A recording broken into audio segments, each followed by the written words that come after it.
Bonjour et bienvenue sur le blog unebonnemaison.com dans cette nouvelle édition d'automne consacrée à la réalisation d'une couronne automnale.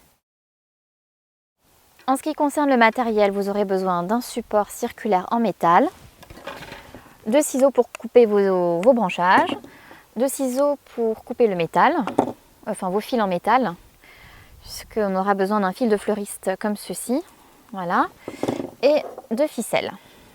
Un peu de type rustique pour créer des petits bouquets. Je vais vous présenter maintenant les éléments de décor naturel dont nous allons avoir besoin pour cette couronne. Donc nous avons des hortensias, c'était en fait mon point de départ pour cette couronne que j'avais envie de faire dans les tons automnaux, plutôt bordeaux, un peu marron, un peu sombre. Donc nous avons deux variétés, dont une qui est Merveille Sanguine qui vient de la pépinière des hortensias du Haut-Bois en Bretagne, qui sont un des meilleurs producteurs d'hortensias actuellement en France. Nous avons du sédum, de l'eucalyptus, que je ne suis pas certaine d'utiliser, tout comme les feuilles de mûrier ici que j'avais pris et que je ne suis pas certaine d'utiliser non plus. Ensuite, dans le jardin, j'ai aussi trouvé des fleurs de sureau, donc ça c'est la variété Black Lace, des feuilles de l'hortensia Alice. J'aime beaucoup cette hortensia parce qu'il a des feuilles qui sont semblables aux feuilles de chêne, que je trouve très jolies à l'automne. Ensuite du feuillage de l'arbre à perruque qui se trouve derrière moi et qui a de très belles couleurs un peu plus tard dans la saison. Des baies rouges, un peu de jasmin qui aussi commence à prendre des couleurs automnales. Un peu plus de branchages de hêtre, de branches de hêtre qui sont très jolies aussi, que j'ai trouvées dans le jardin. De très beaux Lagerstroemia. Du feuillage d'oranger du Mexique aussi, mais que je ne suis aussi pas certaine d'utiliser. Alors je vous ai parlé de ce support en métal, donc, je vais utiliser plutôt celui-ci. Alors déjà il est plus grand, donc vous avez différentes tailles que vous pouvez trouver. Celui-ci je l'utilise parce qu'il est déjà prêt et je vais vous expliquer très vite comment ajouter la mousse sur le support. Donc j'ai trouvé de la mousse dans le jardin aussi, mais vous pouvez trouver en forêt un peu de mousse. Ensuite, je l'ai placée un peu partout autour de la couronne et je l'ai fixée avec ce fil en métal. Donc en fait, il suffit tout simplement de l'accrocher ici et en fait vous tournez sans jamais couper le fil jusqu'à avoir fait le tour du support.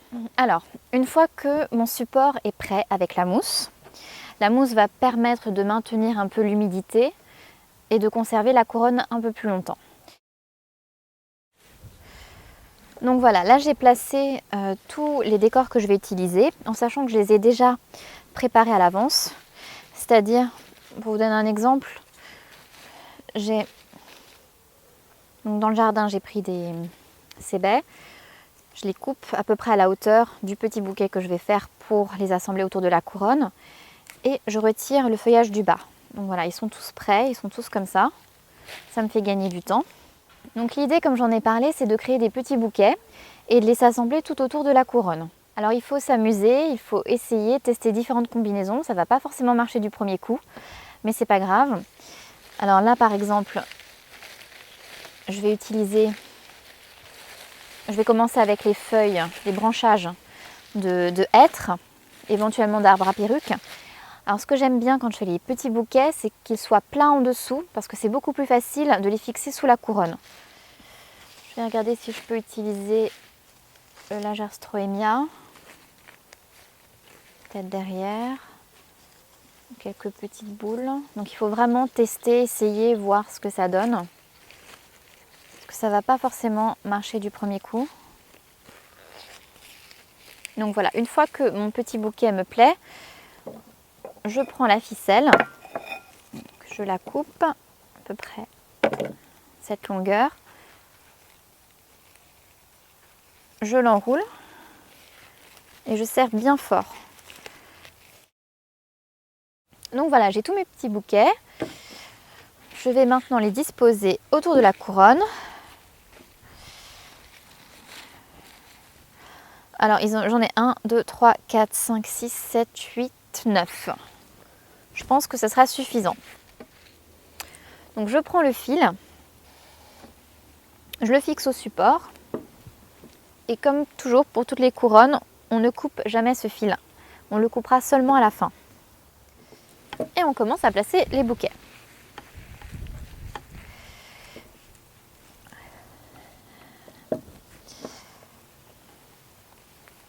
Et on serre très fort pour que ce soit bien maintenu. Je vais en placer un autre. Voilà.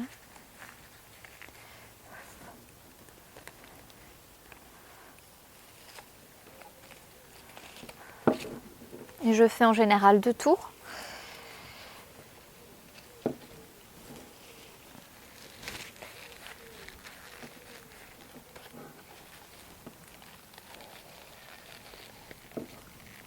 Vous voyez, ça commence à prendre forme. Donc on arrive au dernier bouquet. Voilà, on l'insère. Et on le fixe. Voilà.